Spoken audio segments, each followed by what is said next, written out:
आणि 7 वर्ष पूर्ण होत असताना भाऊजी जाऊन 7 वर्ष कसे निघून गेले हे कोणालाच कळलं नाही. त्याच्या भरपूर अशा आठवणी सर्व स्नेहीजनांकडे आहेत. म्हणून त्यांना परममुक्ती प्रदान व्हावी या हेतूने केलेलं सुंदर या ठिकाणी कृष्ण कथेचं आयोजन. कथेसाठी अनेक महाराजांची आज उपस्थिती लावणार आहे. त्यामध्ये आता ज्यांचं आगमन झालेलं आहे असे आमचे जवळक मित्र, महाराष्ट्रातील सुप्रसिद्ध त्या ठिकाणी मृदंग वादक, सुंदर त्या ठिकाणी रामकथा प्रवक्ते, बेंटाके या ठिकाणी सुंदर ज्यांची वार्षिक शिक्षण संस्था आहे असे आमचे दिनेश महाराज लोंढे परम मित्र आहेत. त्यांचं आगमन झालेलं आहे. त्यांना खूप खूप धन्यवाद. आमचे बंधू आणि महाराष्ट्रातील ख्यातनाम त्या ठिकाणी सुप्रसिद्ध कीर्तनकार, गायनाचार्य, रामायणाचार्य, शिव महापुराण कथा प्रवक्ते त्यांचे त्या ठिकाणी आगमन आहे. रामेश्वर महाराजांचे टाळ्यांच्या गजरात सर्वांनी स्वागत करायचं आहे. आमचे राधे राधेजी महाराज आलेले आहेत. चला सर्वांना मनापासून धन्यवाद आहे. माझ्याकडे आज खूप कमी वेळ आहे. कमी वेळामध्ये मला त्या ठिकाणी आता 2 तासात सगळं सांगून घ्यायचंय. ऐका, सुंदर त्या ठिकाणी सूत महाराज शौनकादी ऋषींना गोड असणार चरित्र सांगतात. भगवंताच्या अवताराची अवतार मालिका त्या ठिकाणी सांगत असताना आज सूत महाराज शौनकादी ऋषींना सांगू लागले, ऋषीवर्यांनो, पवित्र गंगेच्या किनारे परीक्षित राजा कथा श्रवण करतोय. तक्षक नावाचा सर्प त्याला दंश करणार आहे आणि त्याला आज परममुक्ती प्रदान होणार आहे. त्या हेतूने शुकदेवजी कथा सांगतायत गंगेच्या किनारी.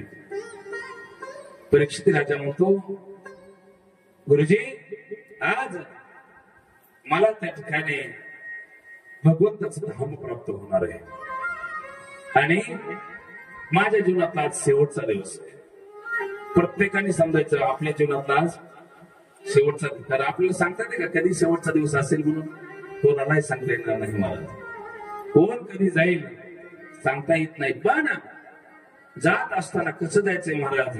राम राम म्हणता जाओ माझा प्राण, कृष्ण कृष्ण म्हणता जाओ माझा प्राण, हेच कृपादान दे देवा.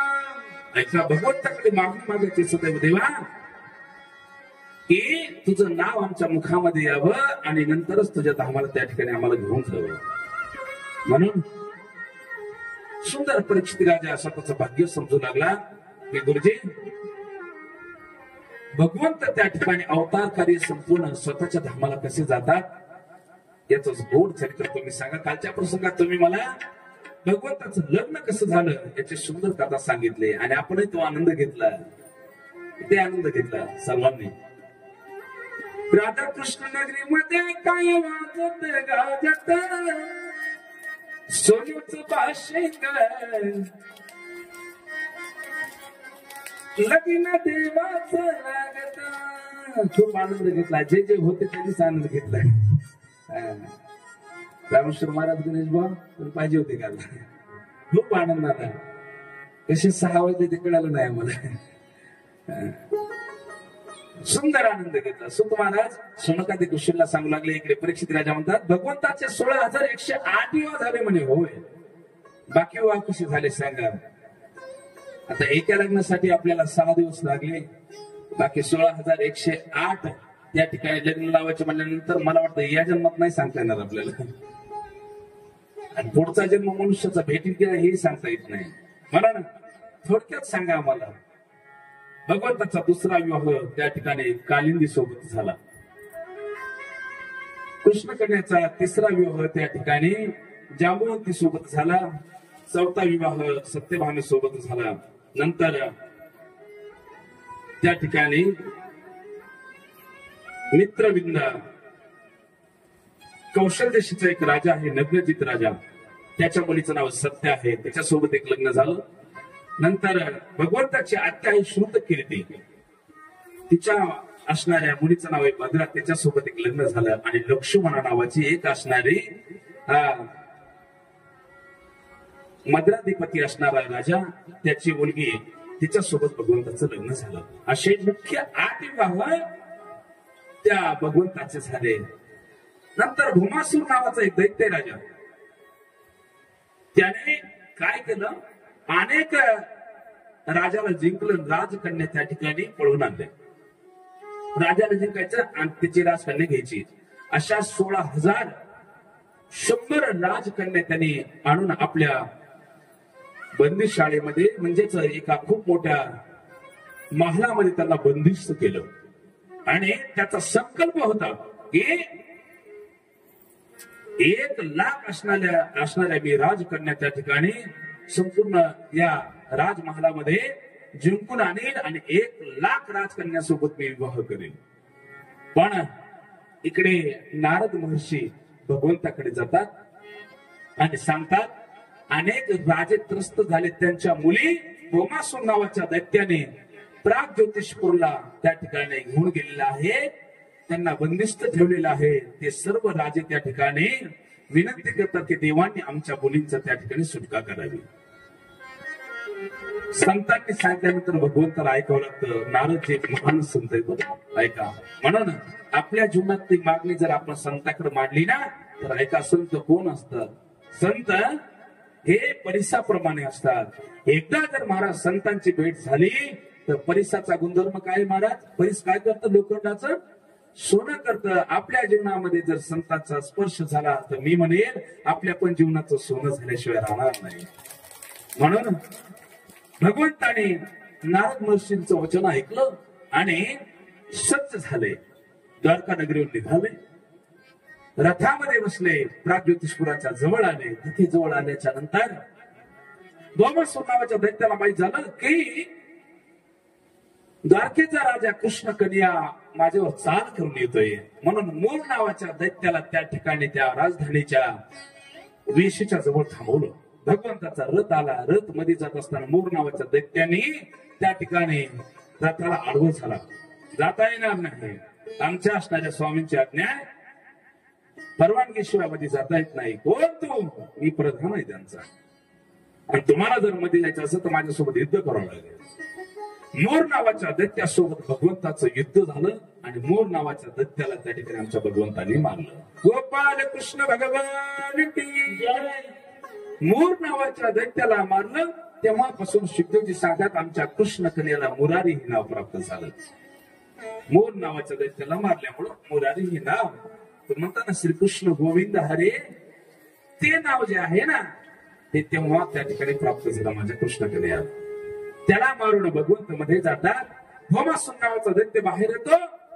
त्याच्या लक्षात येतं की माझ्या प्रधानाला मारलंय. भौमासूर नावाच्या दैत्याचं आणि आमच्या कृष्ण कन्याचं त्या ठिकाणी तुंबळ त्या ठिकाणी सुंदर युद्ध होतंय. तो वेगवेगळ्या शस्त्राने भगवंताला मारू लागायचा, पण आमचे भगवंत त्या ठिकाणी कुठलाही शस्त्र असणारा भगवंताला स्पर्श करत नाही. भगवंत त्याच्या जवळ गेले आणि जवळ गेल्याच्या नंतर अर्ध त्याला 2 हातामध्ये धरलं, गर्र फिरवलं, तेव्हा तो हात जोडू लागला आणि त्याला असं फेकून दिल्याबरोबर तो म्हटला मला क्षमा करा महाराज, देवा मी हरलो. त्या भौमासूर नावाच्या दैत्याला पराभूत माझ्या कृष्ण कन्याने केलं आणि 16,100 असणाऱ्या त्या राजकन्यांची मुक्तता माझ्या भगवंतांनी केली. दिव्य अशी स्तुती त्या 16,100 राजकन्या भगवंताची गाऊ लागल्या. काय म्हणतायत? देवा तुम्ही त्या ठिकाणी, तुमची अगाध महिमा आहे, तुम्ही आज आलात, आमची सुटका तुम्ही केली. तेव्हा भगवंत म्हणतात जा, तुमच्या असणाऱ्या पिताश्रींनी दिव्य या ठिकाणी माझी आराधना केली होती आणि तुमची सुटका व्हावी म्हणून या ठिकाणी मी आलो, तुम्ही आपापल्या घरी जा. 16,100 राजकन्या म्हणल्या अनेक दिवस झालं या भौमासूर नावाच्या दैत्याच्या या असणाऱ्या राजमहालामध्ये आम्ही बंदिस्त आहोत. आता आमचा स्वीकार दुसरे कोणी करणार नाहीत. देवा तुम्हीच आमचा त्या ठिकाणी स्वीकार करा. तेव्हा 16,100 राजकन्यांचा स्वीकार माझ्या भगवंताने केला आणि त्यांच्यासोबत धामधूम पद्धतीने द्वारका नगरीमध्ये येऊन सुंदर त्या ठिकाणी लग्न सोहळा पार पडला. सामुदायिक विवाह सोहळा असतो तशा पद्धतीचा. शुभमंगल सावधान अशा पद्धतीने 16,108 असणाऱ्या भगवंताचे विवाह त्या ठिकाणी संपन्न झाले. आता भगवंताचा गृहस्थाश्रम सुरू झाला. तो म्हणता देवाला पण हे सगळं करावं लागतं का? देवाला सगळं करावं लागतं. पहा आपल्यासाठी भगवंताचा ग्रस्ताश्रम कसा आहे. रुक्मिणी, सत्यभामा, जांबुवंती, कालिंदी, सत्या, भद्रा, लक्ष्मणा सगळ्या सोबत आनंदाने भगवंत त्या ठिकाणी नांदत आहे. तेव्हा नारद महर्षीला वाटलं भगवंताचं त्या ठिकाणी एवढं ऐश्वर्य कसं पाहण्यासाठी जावं. कालांतराने ऐका भगवंताला प्रत्येक पत्नीपासून 10 मुलं आणि 1 मुलगी झाली. म्हणजे एका एका पत्नीपासून 11 अपत्ये. 11 अपत्ये 11 गुणिले 16,108 एवढे भगवंताची संतती आहे. त्यावेळेस रामेश्वर महाराज भगवंताला आमदार खासदार व्हायचं म्हटल्यानंतर मतदार दुसरी कोण आणायची गरज त्या ठिकाणी पडत नव्हती. मी म्हणतो एवढे सगळे घरचे असताना कोणाला 1 रुपये द्यायची गरज पडत नव्हती.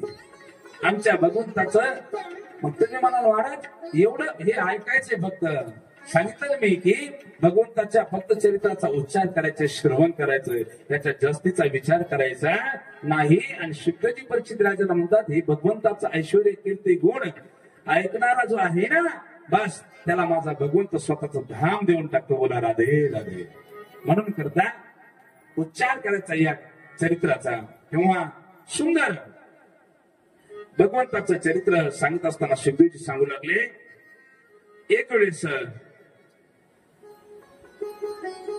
आमच्या असणाऱ्या भगवंतावरती भक्त किती प्रेम करतात. राजा त्यांच्या 16,108 असणाऱ्या पत्न्या प्रेम करतील याच्यात नवल नाही. स्वतःचे मुलं प्रेम करतील याच्यातही नवल नाही. पण भगवंतावरती प्रेम करणारे एवढे त्या ठिकाणी भक्त होते. म्हणून सुंदर त्या ठिकाणी त्या भक्ताचं चरित्र सांगू लागले. आपल्याला ते चरित्र ऐकायचं आहे. काय चरित्र आहे. भगवंतावरती प्रेम करणारे एवढे काही मित्र होते त्या असणाऱ्या द्वारका नगरीमध्ये. पण द्वारका नगरीला गोकुळाला आले होते बरं काही भगवंताचं ऐश्वर्य पाहण्यासाठी. जसे आले तसेच त्याच ठिकाणी राहिले. भगवंताच्या जीवनात एका मित्राचं चरित्र सांगतायत. थोडक्यात बघायचं म्हणून आपल्याला मधला वेळ आपण त्या ठिकाणी मध्ये भरपूर अजून करतायत.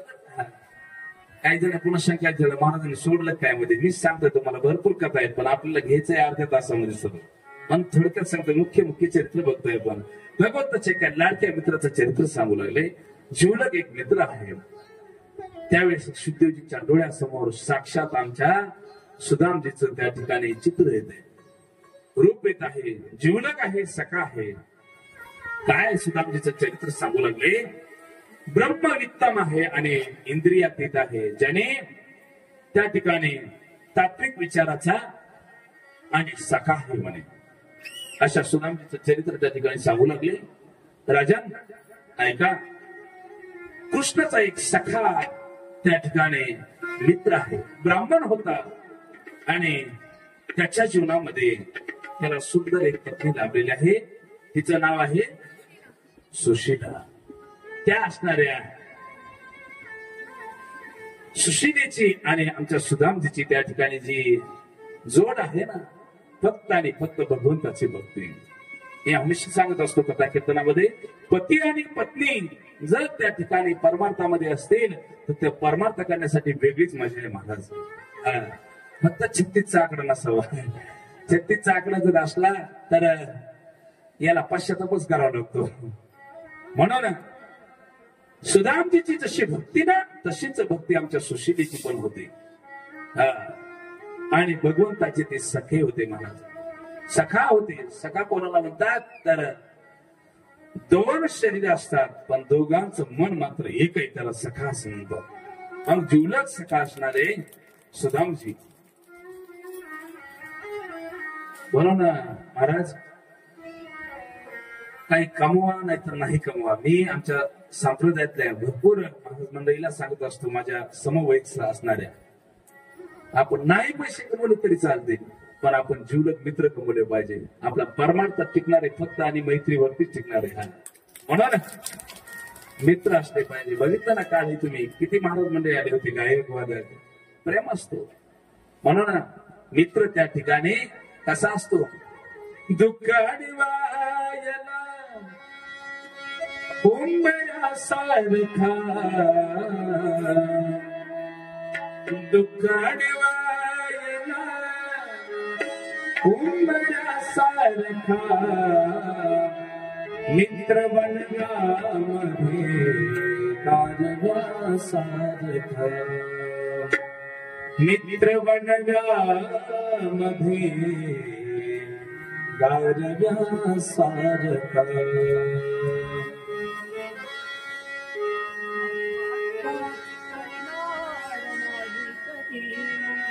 आत्महत्याच करणार नाही कधी, आत्महत्याच करणार नाही कधी.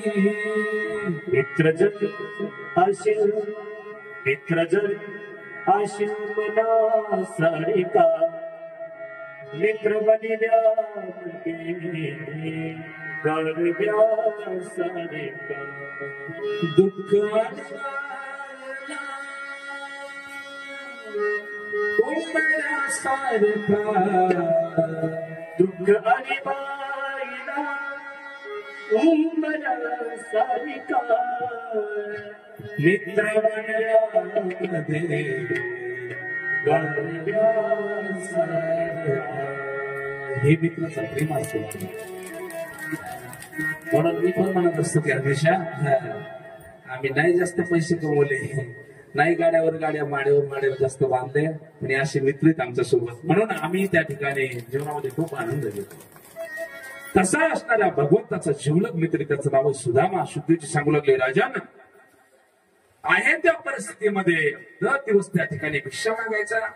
भगवंताच्या कृपेने त्याला 4 अपत्य, 4 मुलं, आणि त्या 4 मुलांचं संगोपन करत असताना जेवढं आपल्या झोळीमध्ये भेटेल तेवढ्यावरती उदरनिर्वाह भागवायचा. गरीब आहे, गरिबी आली म्हणून कधीच त्या ठिकाणी लाधायचं नसतं. त्या ठिकाणी प्रारब्धाचा भोग येतो आणि भोगावा लागतो प्रत्येकाला. नशिबामध्ये जर गरिबी लिहिली असेल, दरिद्री लिहिली असेल, तर समजून घ्यायचं किती त्या ठिकाणी प्रतिकूल परिस्थिती येऊ द्या, त्याच्यामध्ये प्रसन्न राहणं आणि अनुकूल राहणं, याच्यासाठी जीवनामध्ये भक्ती दुसरी कोणती नाही. लक्षात असू.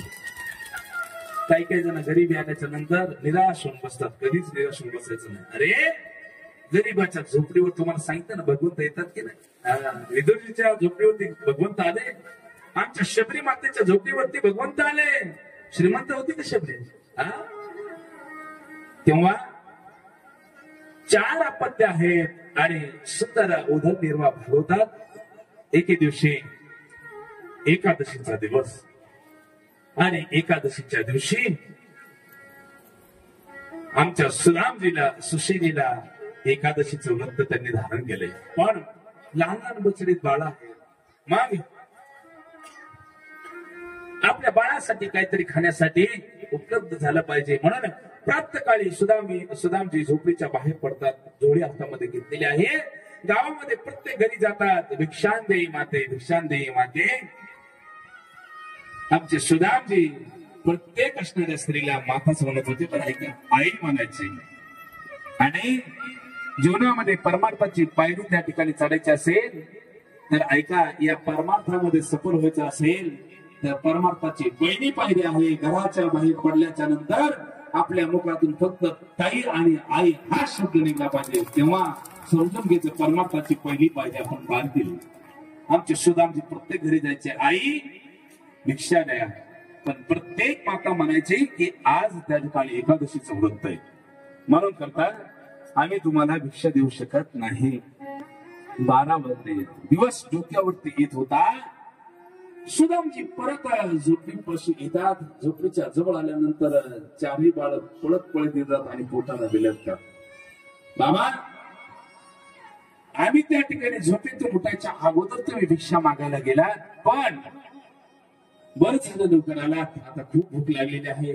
दर दिवस तुम्ही 10, 10:30च्या दरम्यानच त्या ठिकाणी भिक्षा घेऊन यायचं. आज 12 वाजत आले, दिवस डोक्यावरती आलाय आणि आम्हाला खूप भूक लागलेली आहे, लवकर खाण्यासाठी काहीतरी द्या. सुदामजी विचार करू लागले, बाळांनो काय उत्तर देऊ तुमच्या प्रश्नाला मी आता? सज्जन हो, गरिबी खूप वाईट असते बरं का. सुदामजी रडू लागले. सुदामजी म्हणतात, देवा सोन्यासारखे त्या ठिकाणी 4 लेकर तू मला दिलेस, आणि या 4 लेकरांच्या मुखामध्ये घालण्यासाठी जर त्या ठिकाणी माझ्या जवळ जर धान्य नाही, काय जेवणाचा उपयोग? सुदामजीच्या पत्नीला सुदामजी म्हणतात, सुशील इकडे बाळांना समजाव आणि बाळांना सांग, आज एकादशीचं व्रत आहे. एकादशीचं व्रत सांग, निरंकार करावं लागतं, निराहार राहावं लागतं, कुठलंही अन्न पाणी त्या ठिकाणी सेवन करायचं नसतं. सुशीला होती, पतीच्या वचनामध्ये होती, पतीच्या वचनाच्या अधीन होती.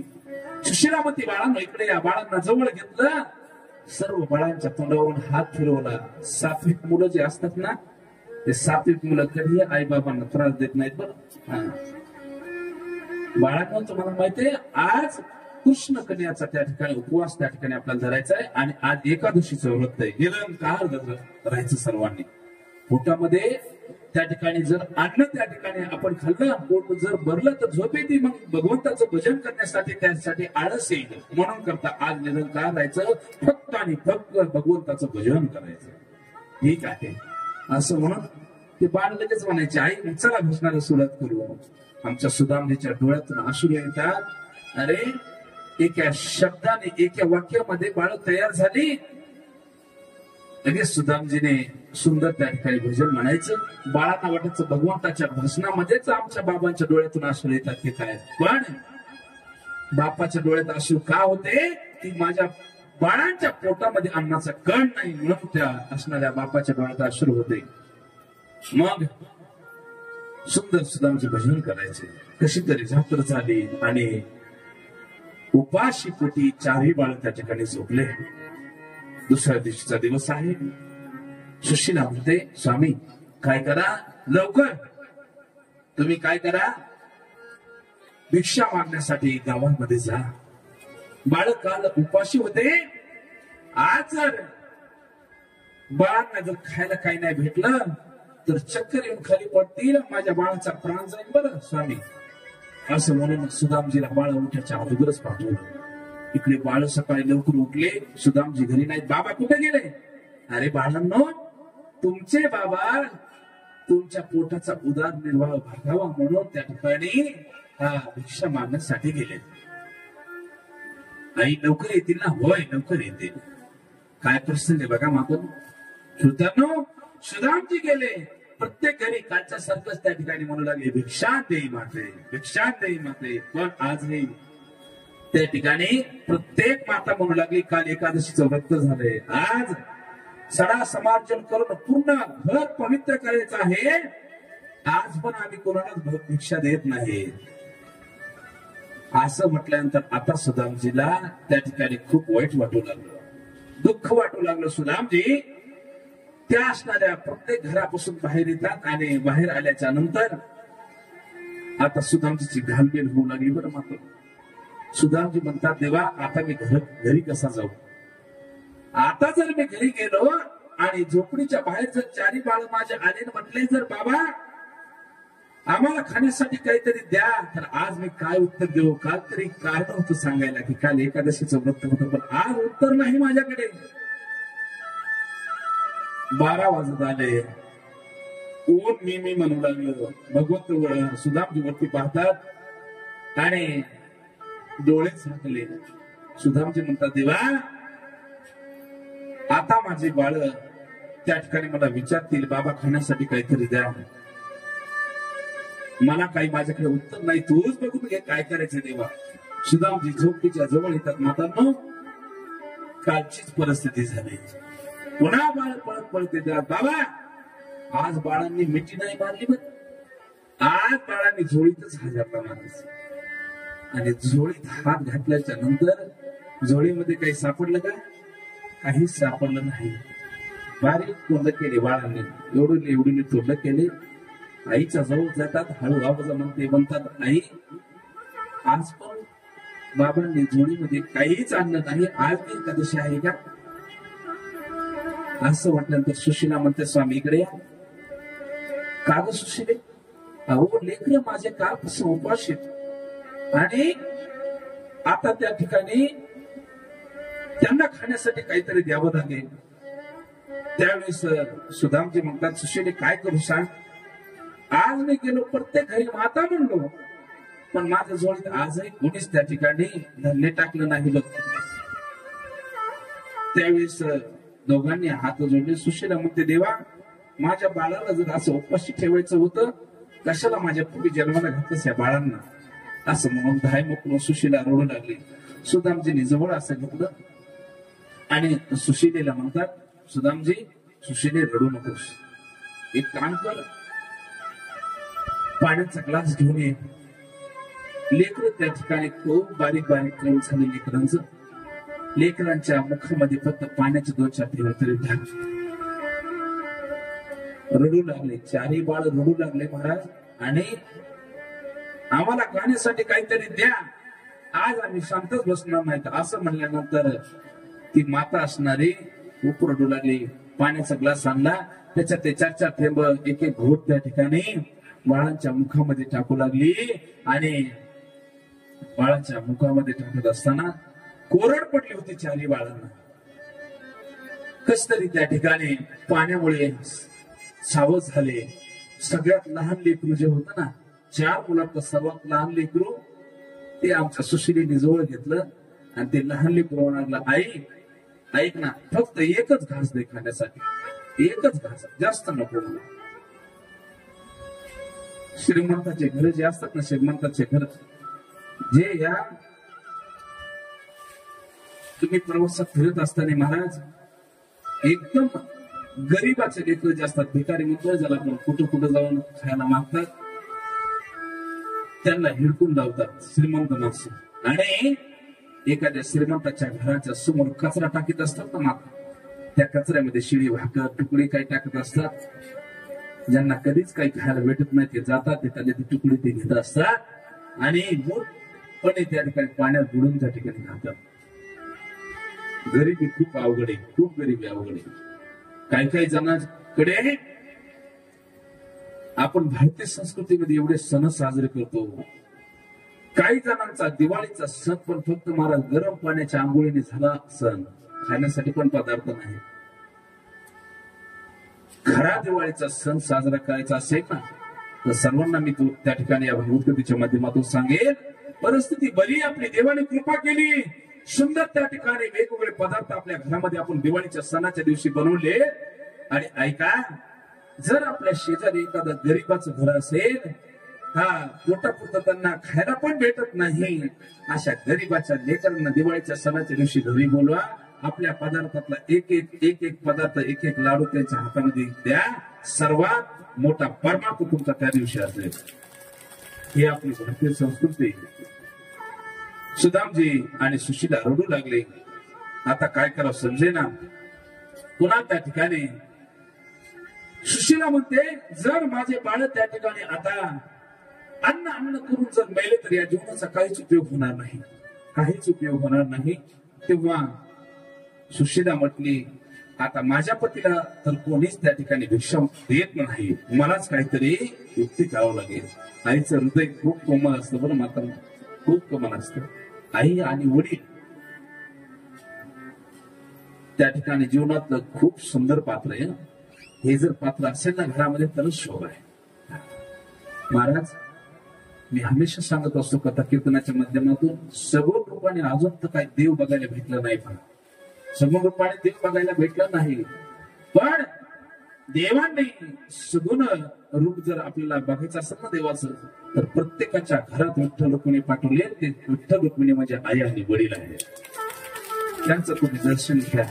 बस, किती गरीब परिस्थिती असू द्या, किती गरीब परिस्थिती असू द्या, एखादा बाळ जर शिकवायला पाठवलं एखाद्या मोठ्या शाळेमध्ये, एखाद्या कॉलेजमध्ये, तो बाप रात्रीचा दिवस करतो, दिवसाची रात्र करतो आणि आपल्या बाळाला पैसे पुरवत असतो. रात्री पृथ्वीला त्या ठिकाणी कीर्तन करत असताना 2-4 वेळेस रडला की नाही महाराज. प्रत्येकाच्या पोटामध्ये कालवलं असेल की जीवनामधलं सर्वात मोठं एटीएम जर पोट असेल ना, तर त्या ठिकाणी बाप नावाचा एटीएम असतं. कोणत्या वेळेला तुम्ही मागा, कोणत्या वेळेला सांगा तुम्ही, त्या एटीएम मधून तुम्हाला कधी पैसे भेटू शकतात. तसं ते एटीएम त्या ठिकाणी खराब झालं ना, आणि जर ते त्या ठिकाणी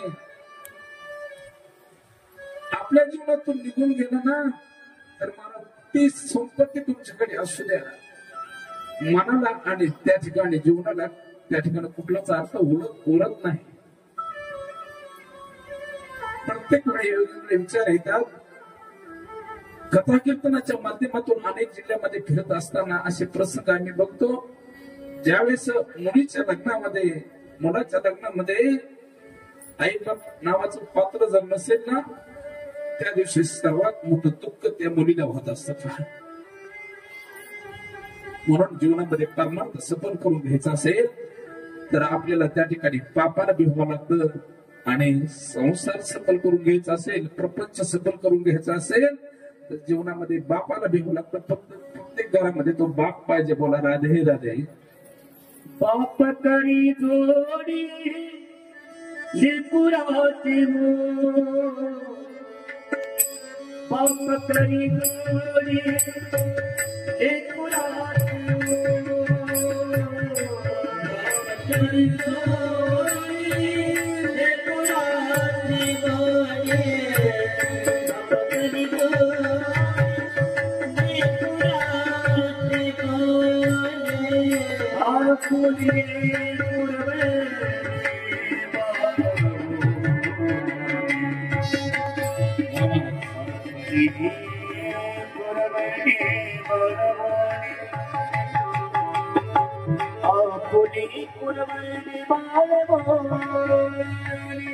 काय बापाची प्रेम आहे काय गोष्टीच्या माध्यमातून सुधारण्याच्या चरित्रातून आपल्याला ऐकायला भेटतंय. महाराष्ट्रातले खूप सुंदर गायक आणि कीर्तनकार रामेश्वर महाराज मध्ये त्यांच्या मधुर आवाजातून आपण बापाचं महत्व ऐकत आहात. बाप कधी जोडे, काय बाप आहे ऐका.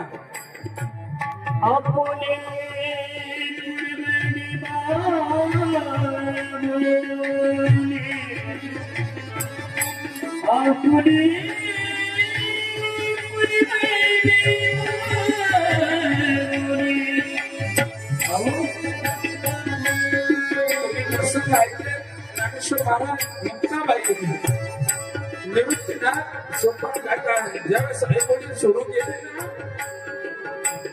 आळंद निवडून निघत असताना काय हात झाले महाराज आमच्या मुक्ताबाईचे बघितलं तुम्ही. अहो बाप जीवन जगत असतो कोणासाठी? फक्त लेकरासाठी, स्वतःसाठी कधीच बाप जीवन जगत नाही. मात्र एखाद्या मुलीला स्थळ होते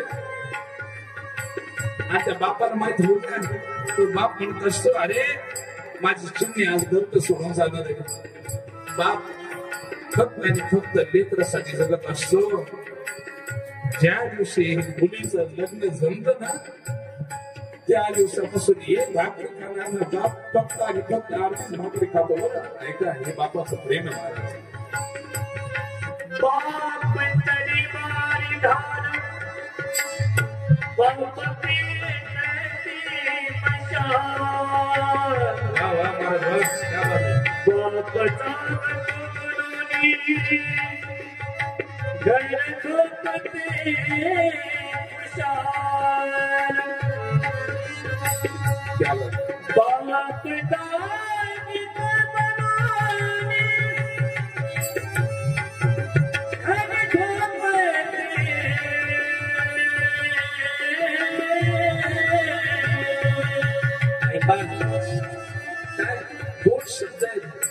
बाप दिवसातून एकदा तरी मायने लेकरं आपल्या जवळ घेत असतो.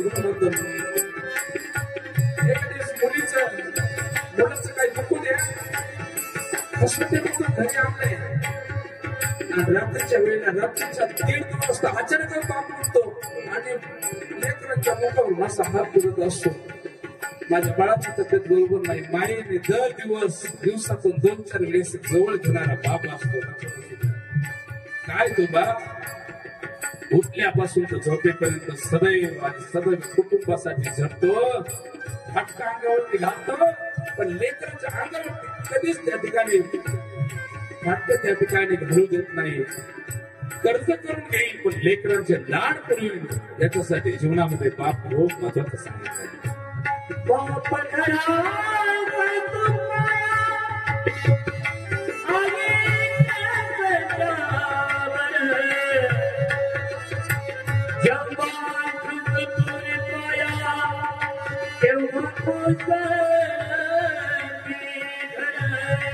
बाप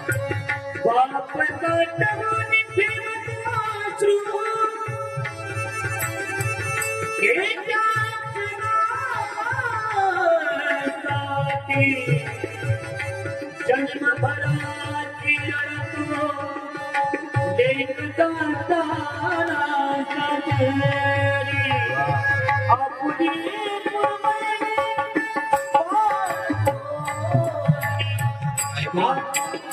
मातांनो, आईचं प्रेम सांगितलं महाराजांनी. आई, आपण म्हणतो आपल्या घराचा पाया त्या ठिकाणी बाप आहे. बाप आई आपल्याला फक्त कळसाच्या रूपाने दिसते, पण घर उभारायचं काम करत असत तो बाप करतो. आईचं प्रेम रोजच्या आयुष्यामध्ये कामाला येणारा आपण बघतो बँक बॅलन्स, पण गरजेच्या वेळी मिळणारा बोनस जर काय असेल तर फक्त आणि फक्त तो बाप असतो. म्हणून महाराज म्हणतात बाप करी जोडी सुंदर आहे त्या ठिकाणी. हो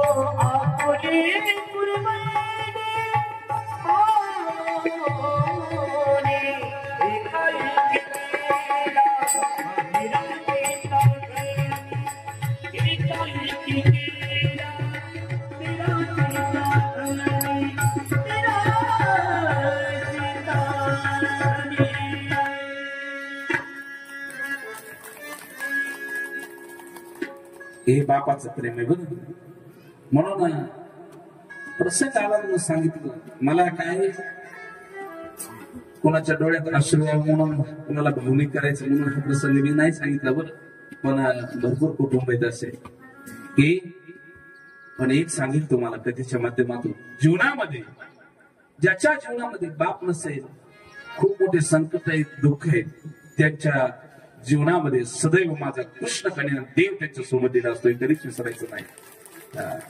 मागे पुढे सदैव त्यांच्या देव असतो. सुदामजी त्या ठिकाणी रडू लागले.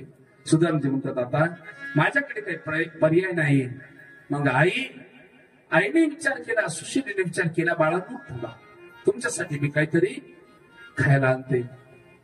आईची घालमेल अशी झाली, घरातून बाहेर निघाली.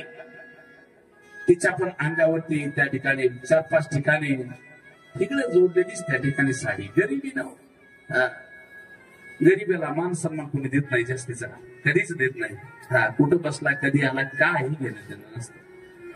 पण माझी भगवंताची नजर त्या ठिकाणी त्या गरिबावरती सदैव असते.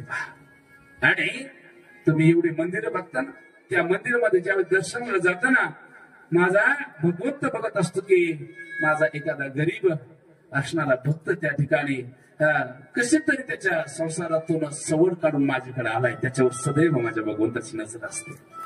आणि सुशीला गेली त्या असणाऱ्या नगरीमध्ये, प्रत्येक घरी जाते, ताई म्हणते, आई म्हणते, काकू म्हणते, सगळ्यांना मान सन्मान देऊन म्हणते, अहो काय करा, मला त्या ठिकाणी 2-4 त्या ठिकाणी मोठी त्या ठिकाणी धान्य द्या. पण कोणीच काही देत नाही. तेवढ्यामध्ये इकडं जगाच्या मालकाच्या लक्षात आले, या जगामध्ये या प्रत्येकावर जर माझे भक्त, या माझ्या भक्ताची एवढी त्या ठिकाणी परेशानी होत असेल, एवढे मोठे संकट आणि एवढे दुःख होत असतील, तर मला त्या ठिकाणी माझं या ठिकाणी सर्व लोक म्हणते की देवाला काही भक्ताची जाणीव आहे की नाही. भगवंताने सुंदर एका ब्राह्मणाचं रूप घेतलं, त्या नगरीमध्ये आले, सुशीलेला त्या ठिकाणी भेट दिली. काय झालं म्हटलं तर सुशीला म्हणते, अहो काय सांगावं तुम्हाला, माझे बाळ त्या ठिकाणी 4 दिवस झाले उपाशी आहेत, तुम्ही नकामध्ये येऊ मध्ये, प्रत्येकाची घरी जाते, कोणीतरी मला 2-4 मोठे धान्य देईल असं म्हणून प्रत्येक घरी त्या ठिकाणी ती जाते. तेवढ्यामध्ये प्रत्येक घरातून बाहेर निघल्याच्या नंतर भगवंत त्या ब्राह्मणाच्या रूपामध्ये म्हणतात, अहो तुम्ही घाबरू नका, तुम्हाला एक युक्ती देतो, मी युक्ती सांगतो, तुमच्या बाळाला नक्की खाण्यासाठी काहीतरी भेटेल. थांबली सुशीला. खरंच का? हो. अहो तुमचे पती जे आहेत ना त्यांचं नाव सुदामा आहे का? सुदामाच आहे. त्यांचे एक मित्र आहेत द्वारका नगरीला राहतात आणि त्यांच्याकडे जर तुम्ही गेलात ना नक्की ओत त्या ठिकाणी भरून सुंदर त्या ठिकाणी पाहिजे त्या गोष्टी द्वारकेचा राजा असणार तो कृष्ण कन्या देईल. खरं म्हणताय? हो. जा लगेच. सुशीला पळत जाते पतीचे पाय धरते सुदामीचे पाय धरते आणि म्हणते स्वामी लग्न झालंय या घरात जसे आले तसं आतापर्यंत काहीच मागितलं नाही पण आज माझी एक मागणी तुमचा एक जीवलग मित्र आहे लहानपणीचा द्वारकेचा राजा आहे तो त्याच्याकडे तुम्ही जावं आणि त्या ठिकाणी आपल्या बाळांना खाण्यासाठी काहीतरी मागावं असं म्हटल्याबरोबर सुशीलेला सुदामजी म्हणू लागले अगं तू द्वारकेचा राजा आहे. होय माझा मित्र आहे तो लहानपणीचा पण तू द्वारकेचा राजा झालाय मला ओळखील काय? नक्की ओळखील तुम्हाला. जा. मित्रांनी मित्राची जाणीव ठेवली पाहिजे किती मोठा झाला तरी. काही काही माणसं उंच शिखरावर पोहोचल्यानंतर पायथ्याला विसरून जात असतात पण उंच शिखरावर पोहोचल्यानंतर पायथ्याला कधी विसरायचं नसतं.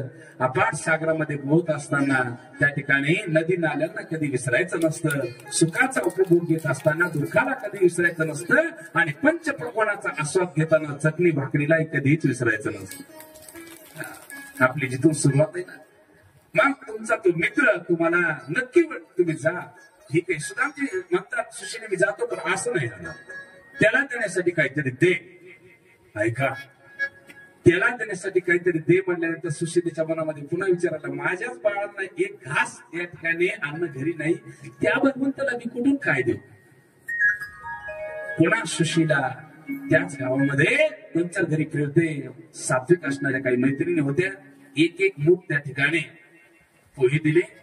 तिने एका फाटक्या कपड्यामध्ये त्या ठिकाणी बांधले. 2-4 गाठी बांधल्या सुदामजीच्या हातामध्ये दिले. सुदामजीने त्या ठिकाणी खांद्यावरती टाकले हातामध्ये काठी घेतली आणि सुदामजी निघाले. कसे निघाले महाराज? ऐका 8-10 मिनिटांमध्ये कथा संपून जाईल. बरोबर त्या ठिकाणी 12ला पूर्ण कार्यक्रम संपणार आहे.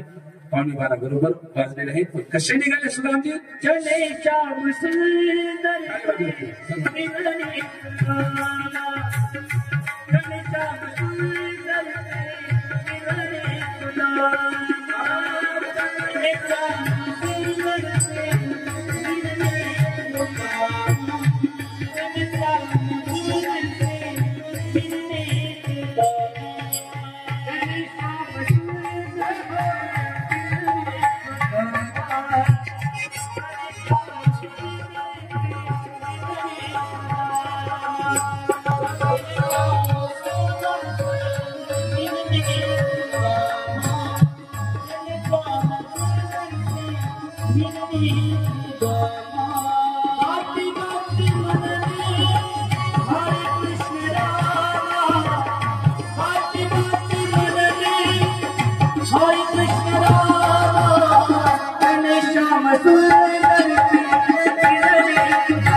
पायामध्ये बसला आणि एवढ्यामध्ये पटकन शेतामध्ये खाली बसले. काय करावं सध्या भगवंताने सुंदर एका आले तुमच्या पायातनं काटा काढायचं का? होय. तुम्हाला येतं का काटा काढायला? हो येतो मला काटा काढायला. भगवंत खाली बसले आणि खाली बसल्याच्या नंतर सुदामजीचा पाय आपल्या मांडीवरती घेतला. माझ्या जगाच्या मालकाने स्वतःच्या मुखाने सुदामजीच्या पायातला काटा त्या ठिकाणी काढला आणि नंतर निघून गेले. कोण? भगवंत. सुदामजी पुढे त्या ठिकाणी लिखतात सुंदर भजन स्रोत हरे कृष्ण हरे राम राम राम हरे हरे हरे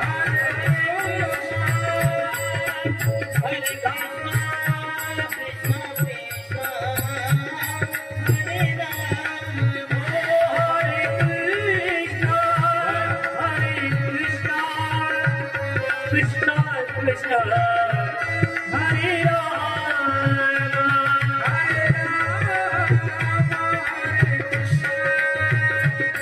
कृष्ण कृष्ण हरे राम जय श्याम सुंदर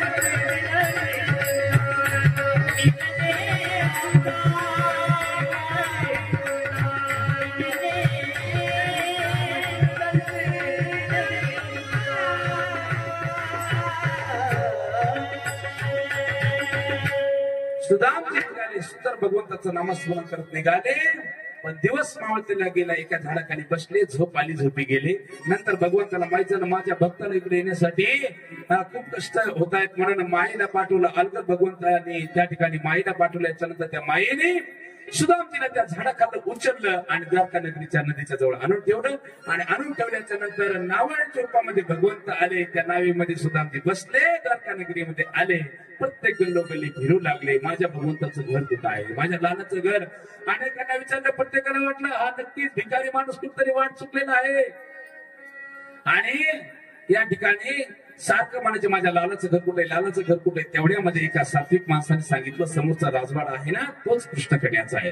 त्या द्वारकेमध्ये त्या राजवाड्याच्या जवळ जातात आणि मध्ये जायचा प्रयत्न केला. भगवंत राजसिंहासनावरती बसलेले होते. तेवढ्यामध्ये द्वारपाळाने अडवलं आणि त्या द्वारपाळांना ते असणारे सुदामजी म्हणू लागले, देखो देखो ये गरीबी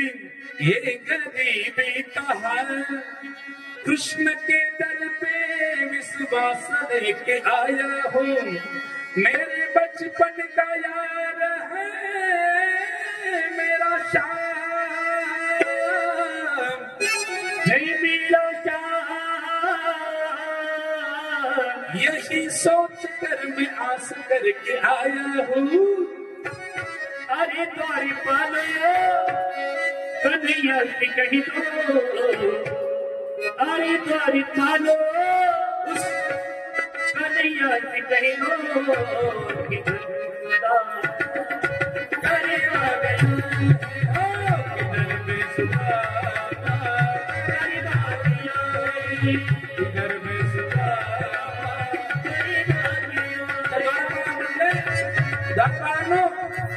या ठिकाणी जाऊन सांगा तुमचा लहानपणीचा मित्र आलाय. एक द्वारपाळ मध्ये जातो आणि मध्ये गेल्याच्या नंतर भगवंताला सांगितलं लहानपणीचा तुमचा एक मित्र आहे. भगवंत म्हटलं त्याने नाव काय सांगितलं का, त्याचं वर्णन करत असतो साहित्य पाठ्यक्रमावरती, पण तो नाव म्हणतो सुदामा आहे. सुदामा नाव माझ्या भगवंताने ऐकलं आणि भगवंताने सिंहासनावरून उडी मारली आणि त्या सुदामाच्या भेटीसाठी निघाले.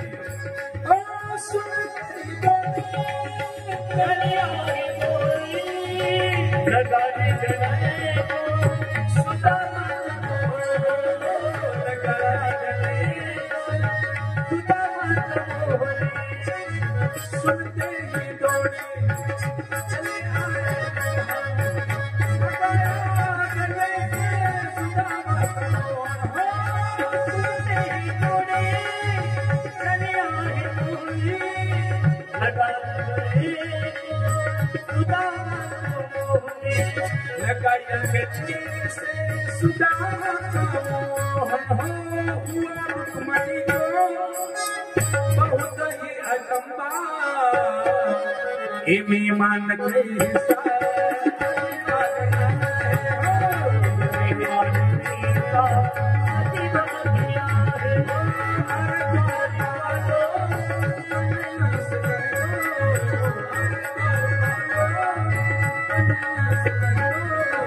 इंदौर में सुधा